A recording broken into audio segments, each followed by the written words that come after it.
Assalamualaikum warahmatullahi wabarakatuh. Bismillah, alhamdulillah, la hawla wa la quwata illa billah. Allahumma salli ala sayyidina Muhammad abdika wa nabika rasulika nabil ummi wa ala alihi wa sahbihi wa sallim tasliman biqadri azmat zatika fi kulli waqtin wahin. Para santri, wali santri dan juga keluarga bahagia dimanapun kalian berada di seluruh penjuru negeri tercinta Negara Kesatuan Republik Indonesia atau di berbagai belahan dunia manapun. Apa kabar kalian hari ini, saat ini, detik ini?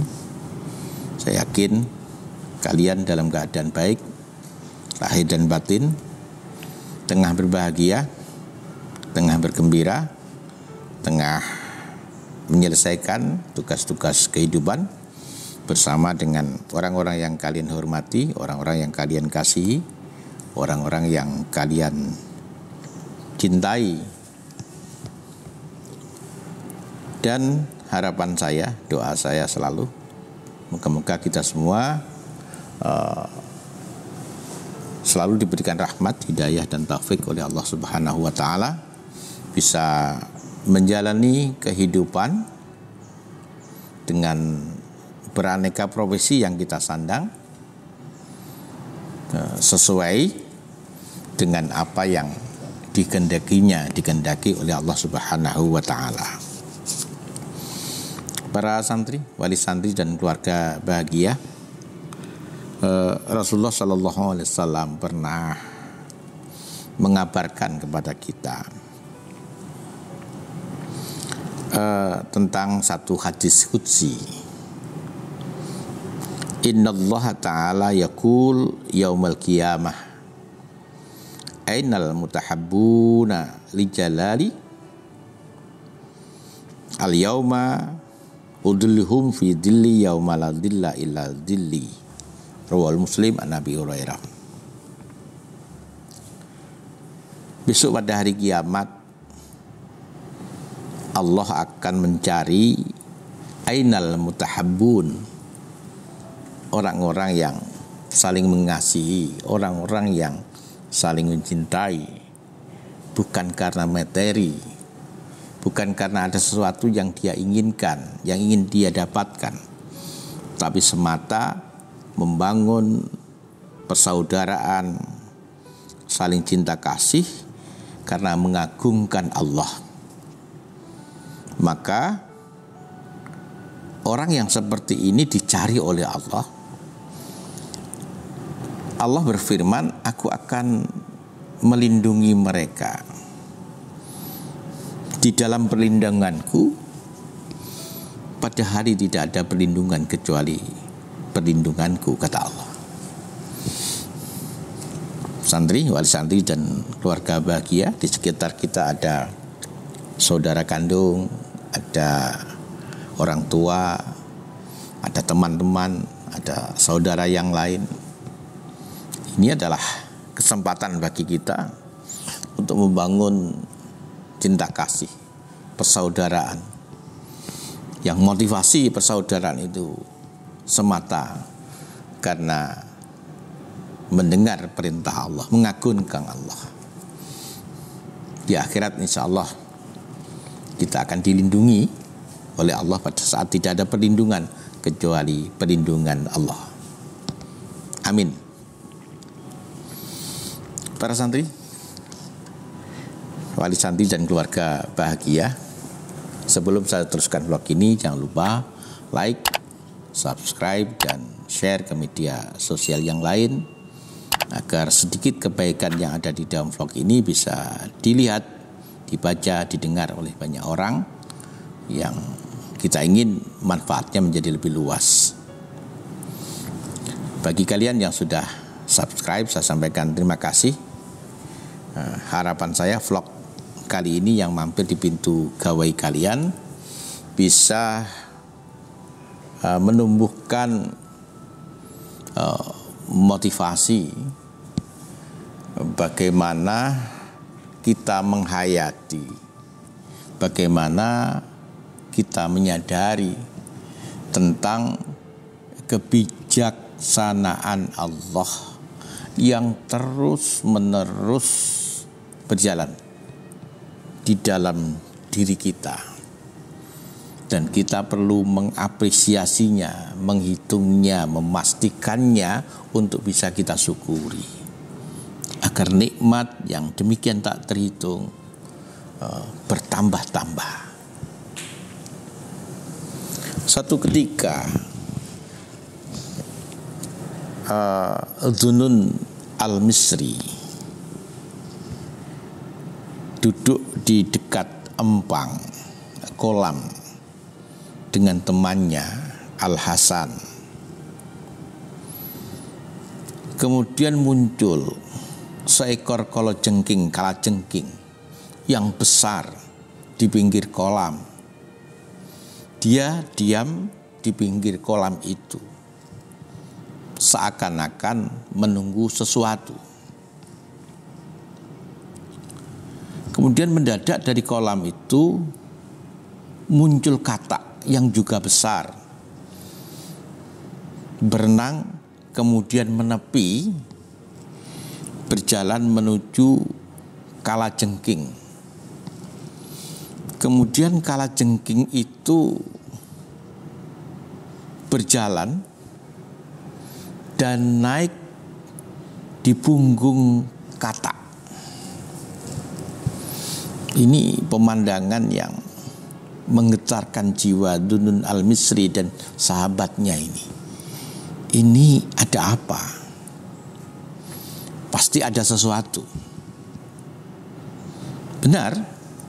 Kemudian kalajengking yang sudah naik di atas punggung katak berenang ke seberang kolam. Kolam itu cukup luas. Kemudian Dzunun al-Misri dengan sahabatnya bertekad untuk mengikutinya. Pasti ada sesuatu yang terjadi di sana. Betul. Katak yang di atasnya ada kalajengking itu berenang di empang itu menuju seberang.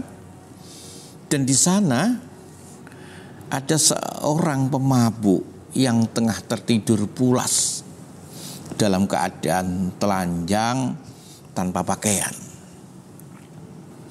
Dan di pusarnya ada seekor ular. Yang ular itu tampaknya sedang berjalan menuju telinganya. Dan kalau ular itu sampai di telinga orang laki-laki ini dan masuk di dalamnya, besar kemungkinan laki-laki pemabuk ini akan mati. Maka ketika ular itu akan merambat ke atas, kalajengking yang di atas punggung katak tadi seakan tergesa-gesa segera meloncat dari punggung dan lari menyerang ular dengan serangan yang kilat cepat, mengerahkan segala kemampuan dan memuncratkan bisanya, maka ular itu mati. Kemudian orang itu dibangunkan oleh Dzunun al-Misri. Dikatakan, kamu tadi tertidur dan di pusarmu ada ular, dan ular itu mati karena dibunuh oleh kalajengking ini.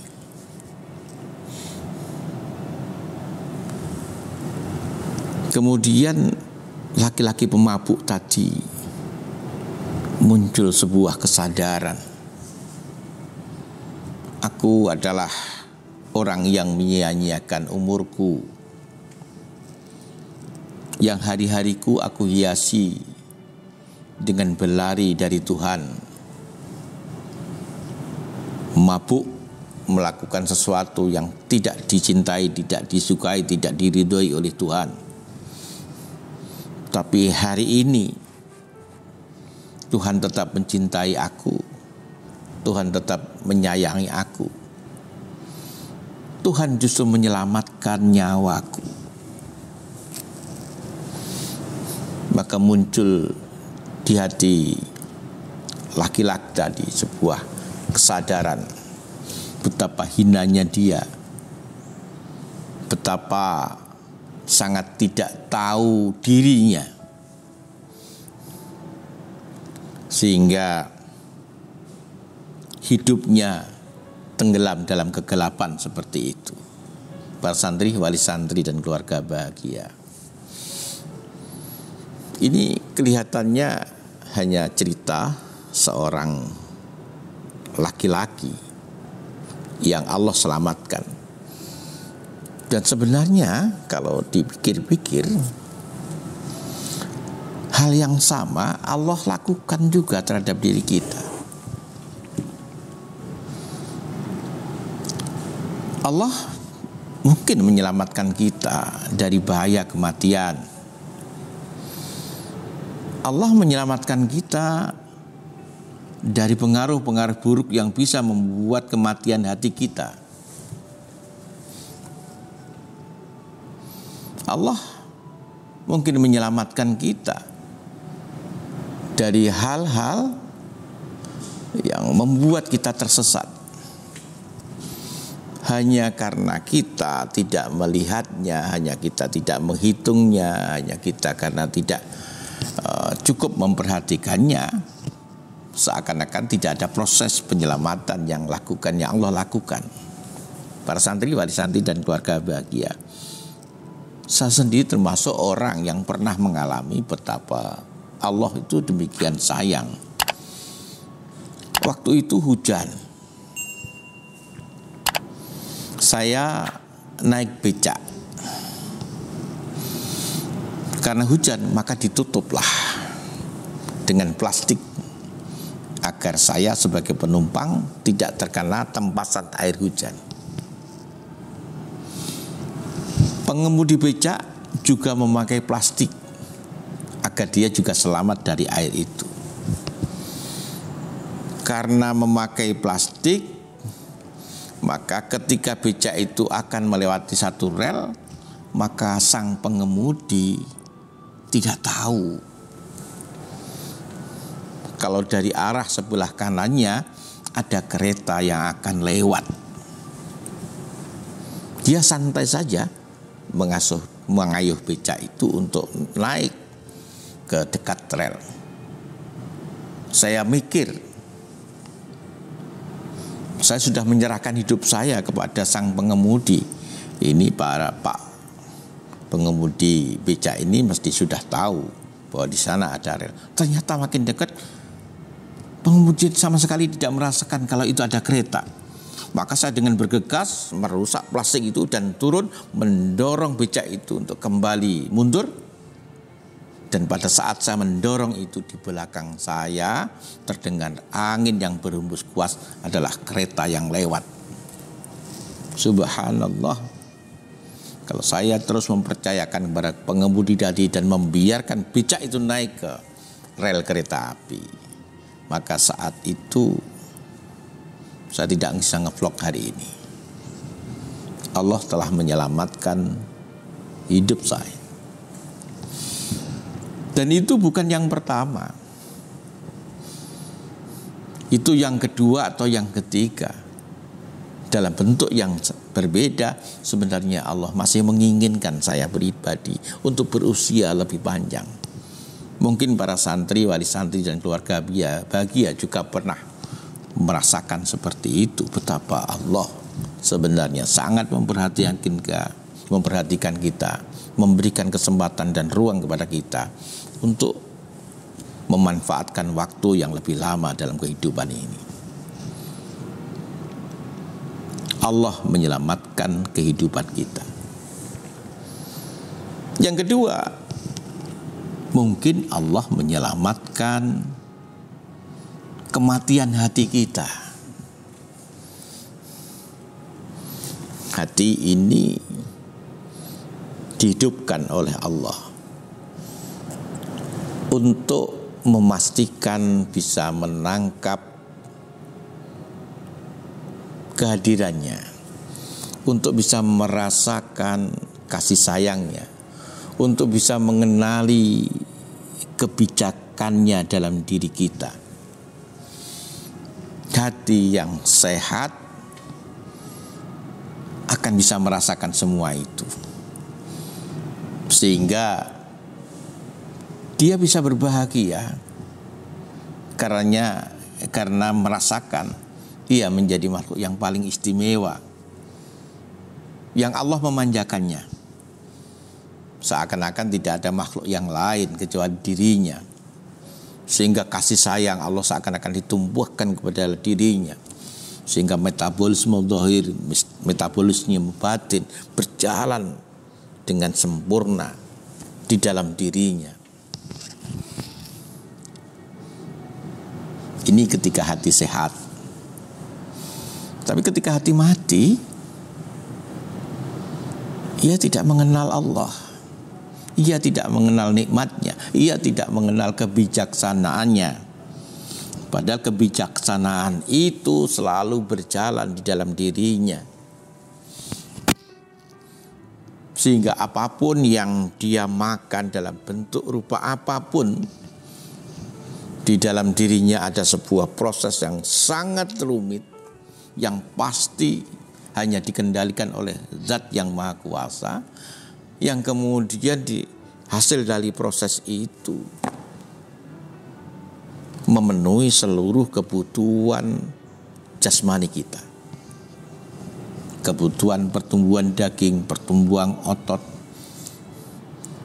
pertumbuhan tulang, dan sisa-sisa dari proses itu dibuang dengan sangat bagus, semuanya berjalan dengan sangat baik. Itu tidak mungkin terjadi tanpa kendali yang sempurna dari Zat yang Maha Kuasa. Ketika kita bisa merasakan itu, sebenarnya Allah sedang menyelamatkan hati kita dari hal-hal yang buruk. Kalau hati kita mati, kita akan kehilangan segalanya. Mungkin materi kita mendapatkan, tapi kebahagiaan tidak. Dunia mungkin bisa kita genggam, tapi kesejahteraan batin pasti tidak. Karena kesejahteraan batin, kebahagiaan hanya pasti kita dapatkan ketika Allah hadir di dalam hati kita. Santri, wali santri dan keluarga bahagia. Allah juga mungkin menyelamatkan kita dari penyakit-penyakit hati yang membuat kita tidak bisa bersikap secara tepat dengan diri kita, keluarga kita, dan orang lain, dan bersikap secara tepat kepada Allah Subhanahu wa Ta'ala. Ada jenis-jenis penyakit yang sering kali merusak kejernihan hati, kebeningan jiwa, seperti takabur, riya, hasud, takabur, merasa dirinya lebih dari orang lain, bukan hanya dalam hal rupa, mungkin lebih dari orang lain dalam hal ilmu, dalam hal kehormatan, dalam hal amal, sehingga di dalam dirinya ada harapan untuk ditempatkan di posisi yang lebih, tidak rela kalau ada orang lain melebihi dirinya, dan selalu itu ada di dalam interaksinya dengan orang lain, tampak ambisinya, tampak kecongkakannya. Yang dua, hasud, tidak senang kalau orang lain senang, senang kalau orang lain susah. Bahkan kadang-kadang disertai keinginan agar kebahagiaan yang didapat oleh orang lain pindah di dalam dirinya. Ini penyakit. Rasulullah sampai mengingatkan hati-hati tentang penyakit hasud itu. Karena penyakit hasud bisa menghanguskan kebaikan-kebaikan kita. Seperti api menghanguskan kayu bakar. Yang ketiga adalah riya. Riya itu harapan terhadap makhluk, khususnya orang lain. Kita ingin mendapatkan pujian, mendapatkan apresiasi, mendapatkan kebanggaan, mendapatkan sanjungan dari orang lain. Kita tidak bisa melakukan hal yang baik kalau tidak disaksikan oleh orang lain. Ini penyakit. Rasulullah juga pernah mengingatkan tentang kita, tentang syirik kecil. Syirik, tapi syirik kecil. Apa syirik kecil? Riya. Seluruh energinya digunakan agar mendapatkan pujian dan sanjungan dari orang lain. Ia gembira luar biasa kalau mendapatkan puji dan sanjung. Ia bersedih, menyesali apa yang dilakukannya ketika tidak mendapatkan apresiasi. Puji, apresiasi dari Allah tidak menjadi pertimbangan dirinya. Ini orang yang sudah terkena penyakit riya. Kalau hari ini kita masih bisa rendah hati, hari ini kita masih bisa menghayati, menghargai betapa Allah memberikan apresiasi terhadap perbuatan-perbuatan kecil kita yang sebenarnya tidak pantas dibanggakan, tapi Allah bangga sehingga kita tetap diberikan ruang yang terbuka, kesehatan, kesempatan untuk banyak menanam kebaikan. Itu berarti Allah menyelamatkan kita dari penyakit-penyakit yang tadi saya sebutkan. Cerita tentang kalajengking, kata ular tadi sebenarnya harus menjadi semacam pemicu bagi kita untuk juga menghayati, bukan hanya pemuda, laki-laki pemabuk tadi yang diselamatkan oleh Allah. Kita sebenarnya juga diselamatkan oleh Allah, yang substansi dari penyelamatan itu agar kita masih punya waktu, punya kesempatan untuk banyak menanam kebaikan. Yang kebaikan itu ya kita perlukan kelak ketika kita menjalani kehidupan di alam-alam selanjutnya. Semoga ini menjadi renungan. Terima kasih atas perhatiannya. Akhiran, assalamualaikum warahmatullahi wabarakatuh.